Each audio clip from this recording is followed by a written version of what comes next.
18:8-10.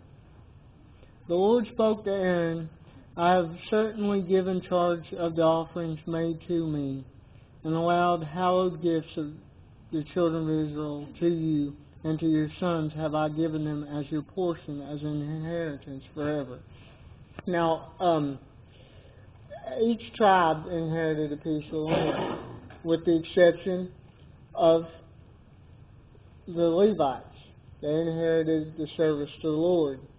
Well, Aaron's descendants would inherit the priesthood, which would last the way God's plan for it to last would last until Christ died.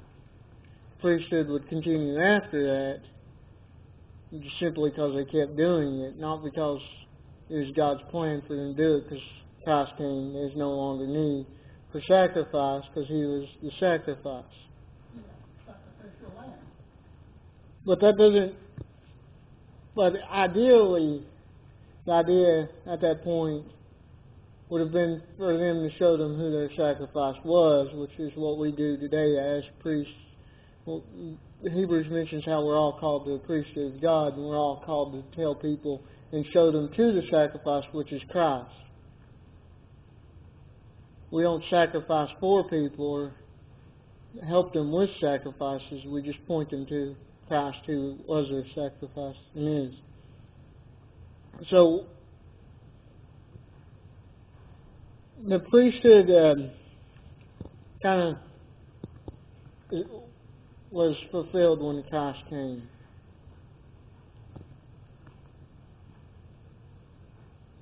But their inheritance, they would end up losing, because, like the rest of them, when they went in captivity, the priesthood went. The temple was the last thing to be taken out. So pretty much, when the temple got took, there's no doubt Israel was conquered when they went to Babylon.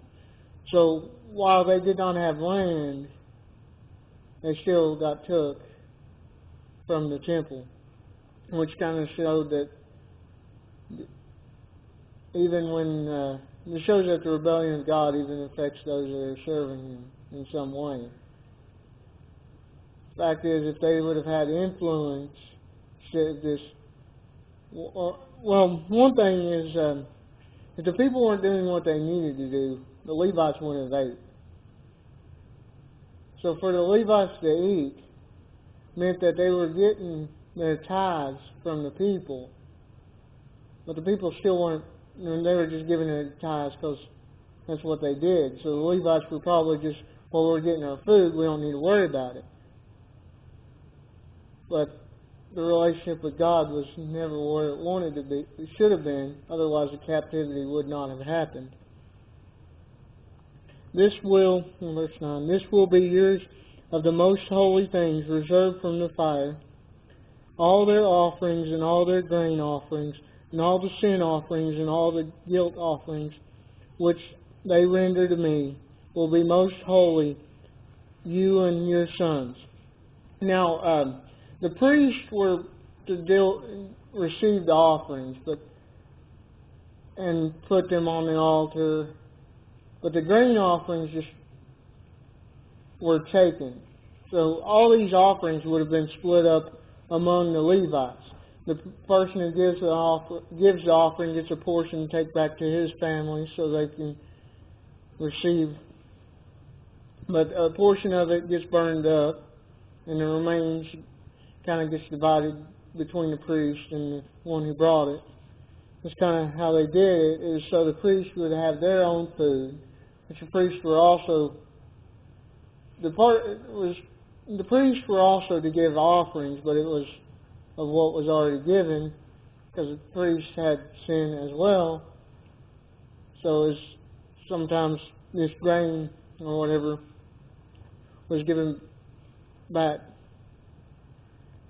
because they had to make offerings, a sacrifice prior to the Day of Atonement before they went in there. They had to make sacrifices. So the Levites also had to do sacrifices, which, since they did not have bulls of their own, apparently one was provided for them from the people. In a holy place shall you eat. Every male shall eat it. It shall be holy to yours. So by taking of the offering, it symbolizes they accept the forgiveness. They accept what they did, and they're looking to God to forgive them. You know, oftentimes people aren't forgiven because they won't accept what they did as wrong. We got to accept ourselves as sinners before we can be forgiven. We got to see we need Christ before we can receive Him.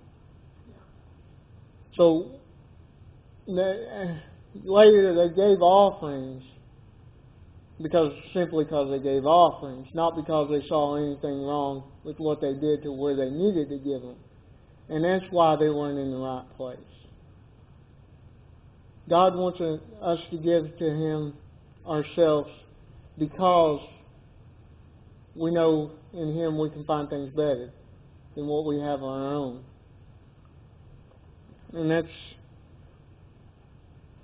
us giving back to Him makes our life better and gives it a better purpose.